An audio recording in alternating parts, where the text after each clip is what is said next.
ಮತ್ತೆ ನಾವು ಋಷಿಮುನಿಗಳ ಈಗ ಸ್ಪರ್ಶಿಸಿದ ತಕ್ಷಣ ಹೋಗ್ತಿದ್ದೆ. ಒಂದು ಮಾತು ಏನು? ಮನ್ನಿದೆನ್ನನು ರಮಣನೇ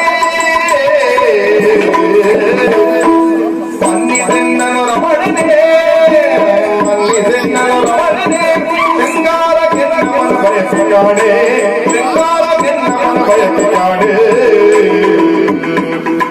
ನಿನ್ನವರಿರಲು ಹೊರಗೆಯ ಹೊತ್ತಿರುವೆ ನಿನ್ನವರಿರಲು ಹೊರಗೆಯ ಹೊತ್ತಿರುವೆ ಇನ್ನೊಂದು ಮಾಸವೆಯ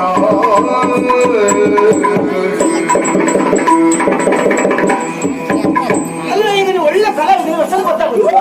ದೂರ ನಿಂತುಕೊಳ್ಳಿ, ಮುಟ್ಟಬೇಡಿ. ಹೆಂಡತಿ ಹತ್ತಿರ ನಿಂತಾಗ ಇವ್ರು ನಿಂತ್ಕೊಳ್ಳಿಕ್ಕೆ ಆಗ್ತದ? ಹಾಗಲ್ಲ ಏನೇನೋ ಆಗುತ್ತದೆ. ನನಗೂ ಹಾಗೆ ಆಗ್ತದೆ. ಯಾಕೆ ಗೊತ್ತೇ ಎಲ್ಲಿ ಮನ ಜಾರಿತೋ ಎನ್ನುವಂತ ಹೆದರಿಕೆ ಆಗುತ್ತಲ್ಲ. ಯಾಕೆ ಗೊತ್ತೇ, ನನಗೀಗಲೂ ನಂಬುದಕ್ಕೆ ಸಾಧ್ಯವಾಗುತ್ತಿಲ್ಲ. ಗಂಡ ನೀವು ಹೆಂಡತಿ, ನಾವು ಗಂಡ ಹೆಂಡತಿ.